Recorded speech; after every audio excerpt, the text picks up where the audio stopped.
네, 안녕하세요. 신바람 국어교실의 신바람입니다. 자, 오늘 배울 교재는 2016학년도 3월 고1 모의고사 42번부터 45번 문제 오늘 공부해보는 시간을 갖도록 하겠습니다. 자, 오늘도 열심히 공부해 주시길 부탁드리고요. 자, 그럼 바로 수업을 시작하도록 하겠습니다. 먼저 우리 교재 15쪽인데요. 문제부터 보도록 하겠습니다. 42번 문제. 자, 윗글에서 알 수 있는 내용으로 적절한 것은이라고 했는데요. 오늘 우리가 배우게 될 것은 고전소설인 심청가입니다. 심청전입니다. 고전소설인데요. 그 세부 내용에 대해서 묻는 문제다라는 걸 기억해 두시면 좋겠습니다. 이것은, 세부 내용에 대한 문제. 비문학으로 말하자면 일치 불일치 문제가 되겠죠. 세부 내용 확인에 대한 문제입니다. 자, 43번 A와 보기를 비교한 내용으로 적절하지 않은 것은 쭉 이제 있는데 그 답지를 쭉 보니까 뭐 대구, 반복, 해악, 의태어, 서술자의 생각 뭐 이런 것들을 보니까 지금 이것은 표현법에 대한 문제를 표현법에 대한 것을 묻고 있는 문제다라는 것을 알 수가 있고요. 그러므로 A를 우리가 A에서 어떤 표현 방법을 사용했는가를 잘 파악하며 읽어야 될 것 같습니다. 44번 공양 및 삼백석에 대한 인물들의 태도를 고려할 때 A에서 C에 들어갈 내용으로 적절하지 않은 것은 인물들의 태도. 그러니까 인물들의 태도를 정하기 위해선 인물들의 심리를 파악해야 되는데요.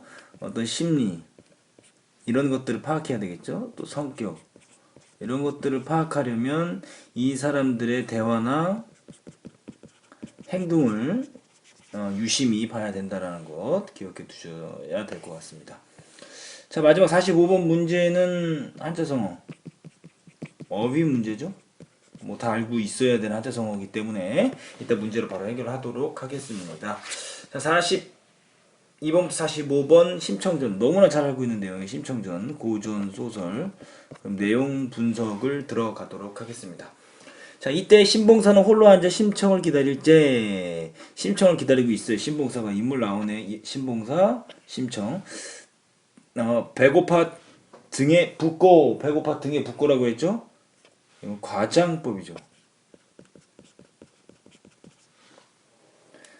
방은 추워 턱이 떨어질 지경인데 춥다라는 걸 보니까 계절적 배경은 겨울이다라고 알 수 있고요. 잘새는 날아들고 먼 절에서 새곡소리 들리니 날 저문 줄 짐작하고 혼자 하는 말이 내 딸 심청이는 무슨 일에 빠져서 날이 저문 줄 모르는고 주인에게 잡혀서 못 오는가 저물게 오는 길에 동무에게 붙잡혀 있는가. 자, 기억과 관련된 한자성어 45번 문제인데요. 한번 보도록 하죠. 지금 왜 못 오냐? 왜 안 오고 있냐? 지금 누굴 기다리고 있어요? 심청이를 기다리고 있죠? 심청이를 간절하게 기다리고 있습니다. 간절하게 기다린다. 몇 번이죠? 1번입니다. 학수고대 몹시 기다린다라는 뜻이고요. 정답은 쉽게 나오네요. 2번 결초보는 죽어도 은혜는 잊지 못한다. 동병상련은 같은 처지에 있는 사람이 그 사람을 알 수 있다. 그리고 그 사람의 심정을 이해할 수 있다라는 거죠. 수구초심은 뭡니까? 고향을 그리워하는 마음. 적반하장은 잘못한 사람이 도리어 화를 낸다라는 의미의 한자성어입니다. 이런 것들 잘 여러분들 어휘를 나올 때마다 잘 정리해 두시는 것이 중요하니까요. 꼭 잊지 마시고 정리해 두시길 바랍니다. 45번 문제 해결이 됐고요. 자, 그러면 이 기억에 해당하는 한자성어는 학수고대. 자, 계속 가면 눈바람에 길 가는 사람 보고 짖는 개소리에 심청이 오느냐 하면서 반기기도 하고 괜히 눈보라가 떨어진 창가에 부딪히기만 해도 행여 심청이 오는 소리인가 하여 반겨 나서면서 심청이 너 오느냐 하고 나가봐도 적막한 빈뜰에 인적이 없으니 공연히 속았구나. 이제 A 부분 잘 봐야 되겠죠. 지팡 막대 찾아 짚고 사립밖에 나갔다가 한 길 넘은 개천에 밀친 듯이 떨어지니 개천에 뭐 한 거예요? 지금 떨어진 거예요. 이게 사건이죠. 개천에 빠진 거예요. 신봉사라고 그랬으니까 눈이 멀었잖아요. 장님인 거잖아요. 자, 시각 장애인인데 이제 물에 빠진 거예요. 겨울에 얼굴에 흙빛이요 의복에 얼음이라. 이 부분에는 대구법이 사용됐네요. 표현 방법을 기억해 둬야 되니까. 뒤뚱거리다 도로 더 빠지며 나오자니 미끄러져 할 일 없이 죽게 돼요. 아무리 소리친들 해는 저물고 행위는 끊겼으니 뉘라서 건져주리. 뉘라서 건져주리 이거는 뭡니까? 서술자의 개입이 되겠죠. 서술자가 직접 나와서 말하고 있으니까 서술자의 개입이다라는 거예요. 자, 그래도 기억. 죽을 사람 구해주는 부처님은 곳곳마다 있는 법인지라. 이것도 바로 뭡니까? 서술자의 계획이다라는 거예요. 이때 마침 몽운사 화주승이 몽운사의 화주승, 이제 쉽게 말하면 그 절의 살림을 책임지고 있는 승려죠. 절을 새로 지으려고 시주 책을 둘러매고 내려왔다가 청사는 어둑하고 눈 덮인 들판에 겨울이네요. 돌아올 때 돌밭 비탈길로 절을 찾아가는데 바람결에 애처로운 소리가 들렸다. 사람 살려. 화주승은 자비한 마음에 소리나는 곳을 찾아가니 어떤 사람이 개천에 빠져서 거의 죽게 되었다.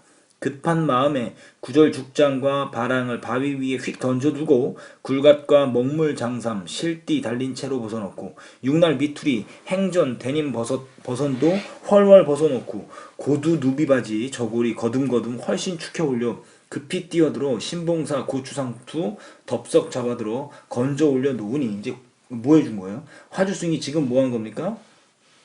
신봉사를 구조해 준 거죠. 전에 보던 신봉사라 그랬으니까 신봉사를 알고 있었던 사입니다. 신봉사 정신 차려 묻기를 걔 뉘시오. 화주승이 대답하기를 몽운사 화주승이요. 그렇지, 사람을 살리는 부처로군요. 죽을 사람 살려주시니 은혜 백골 난망이요. 화주승이 신봉사를 어보다 방 안에 앉히고 빠진 까닭을 물었다. 신봉사는 신세를 한탄하다가 전후 사정을 말하니 그 중이 봉사도로 하는 말이 딱하시군요.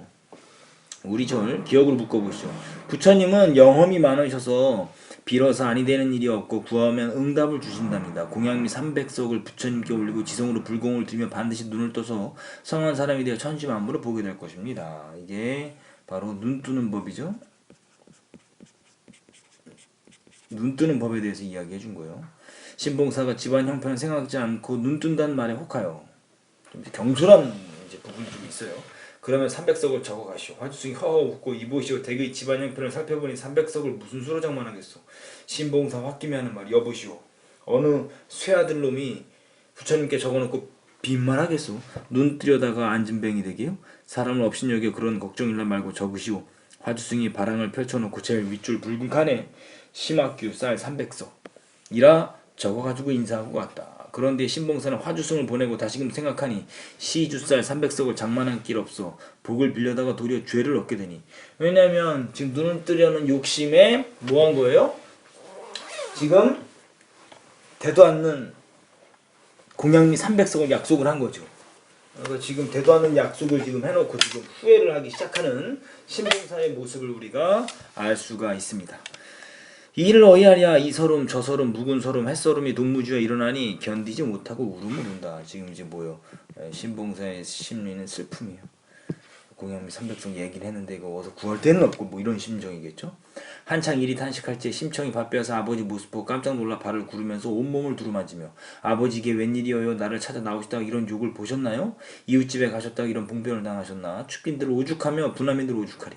승상댁 노부인이 굳이 잡고 만류하여 하다 보니 늦었어요. 승상댁 시비 불러 부엌에 있는 나무로 불 좀 지펴달라 부탁하고 치마폭을 걷어잡고 눈물 흔적 씻으면서 진주 잡수셔요. 더운 진지 가져왔으니 국을 먼저 잡수셔요. 손을 끌어 가리키며 이것은 김치고 이것은 자반이어요. 신봉사는 얼굴 가득 근심 띤 빛으로 밥 먹을 뜻이 조금도 없었다. 아버지 웬일이어요? 어디 아파 그러신가요? 더디 왔다고 화가 나서 그러신가요? 아니다. 너 알아 쓸데없다. 아버지 그게 무슨 말씀이어요? 지금 여기에 근심이라는 거죠. 이게 신봉사의 근심의 이유는 공양미 300석 때문이다라는 걸 기억해 두시면 좋겠어요. 자, 계속 가볼게요. 부자간 천륜이야 무슨 허물이 있겠어요. 아버지는 저만 믿고 저는 아버지만 믿어 크고 작은 일을 의논해 왔는데 오늘날 말씀이 너 알아 쓸데없다 하시니 부모 근심은 곧 자식의 근심이라. 제 아무리 불효한 말씀을 아니하시니 제 마음에 섭섭하네요. 신봉사가 그제야 말하기를 내가 무슨 일로 너를 속이랴만 내가 알게 되면 지극한 너의 마음 걱정만 되겠기로 말하지 못하였다. 아, 너를 기다리다 저물도록 안 오기에 하도 갑갑하여 너를 찾아 나가다가 한 길이 넘는 개천에 빠져서 거의 죽게 되었더니 뜻밖의 몽운사 화주승이 나를 건져 살려놓고 하는 말이 공양미 300석을 진심으로 시주하면 생존에 눈을 떠서 천지만물 보리라 하더구나. 홧김에 적었더니 중을 보내고 생각하니 한푼 돈. 한 톨쌀이 없는 터에 300석이 어디서 난단 말이냐. 도리어 후회로구나. 심청이 그 말을 반갑게 듣고 아버지를 위로한다. 참 효녀예요. 아버지 걱정 마시고 진지나 잡수셔요. 후회하면 진심이 못 되옵니다. 아버지 눈을 떠 수천지만물을 보신다면 공양미 300석을 어떻게 해서든지 준비하여 몽운사를 올리죠. 내가 아무리 애를 쓴들 이런 어려운 형편에 어찌할 수 있겠느냐? 심청이 여쭙기를 왕상은 얼음을 깨서 기억으로 묶어보시고요. 잉어를 얻었고 곽거라는 사람은 부모 반찬을 해놓으면 제 자식이 상머리에 앉아 집어먹는다 그 자식을 산채로 묻으려 하다가 그 망아리를 얻어 부모를 봉양했다고 합니다. 이것은 고사를 지금 인용했지요. 이 고사를 인용해서 뭐하고 있어요? 아버지를 위로하고 있습니다. 제 효성이 비록 옛사람만 못하지만 지성이면 감천이라니 공양미는 얻을 길이 있을 테니 깊이 근심하지 마셔요. 자, 이 내용을 지금 보니까 신봉사가 지금 공양미 300석으로 인해서 지금 내적 갈등에 빠졌는데 그것을 한 심청이 위로를 하고 있는 부분임을 알 수가 있습니다. 42번 문제 윗글에서 알 수 있는 내용으로 적절한 것은 심청이가 늦은 이유는 오는 길에 동물을 만났기 때문? 아니죠. 승상집에서 그 부인이 붙잡아 두고 있어서 늦었다라는 거죠. 노부인이 굳이 잡고 말려야 하다 보니 늦었어요. 뭐 이렇게 이야기했죠. 자, 2번 신봉사는 눈보라치는 겨울 저물녘 저녁에 심청이를 마중 나갔다. 그러다 빠져 죽을 뻔했죠. 정답은 2번. 3번 어디가 틀렸나 보도록 하죠. 신봉사를 구해준 화주승은 신봉사가 처음 만난 사이?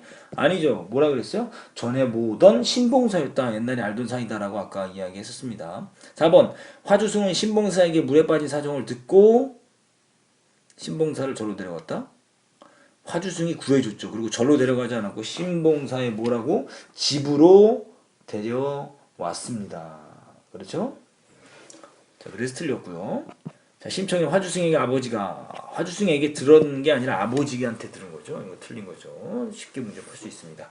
자, 43번 가보죠. 이제 보기 그때 신봉사의 딸의 덕에 몇 해를 가만히 앉아 먹어 노니 도랑 출입이 서툴구나. 지팽이 흩어지고 이리 더듬 저리 더듬이 나가다가 길 넘은 개천물에 한 발 자칫 미끄러져 거꾸로 물에 가 풍 빠져 노니 아이고 도화동 심학규 죽네. 나오려면 미끄러져 풍 빠져 들어가고 나오려면 미끄러져 풍 빠져 들어가고 나오려면 미끄러져 풍 빠져 들어가고 그저 점점 들어가니 아이고 정신도 말끔하고 숨도 잘 쉬고 아픈 데 없이 잘 죽는다. 한참 이러할지. 그러니까 A를 지금 판소리에서 이렇게 표현하고 있다라는 거죠.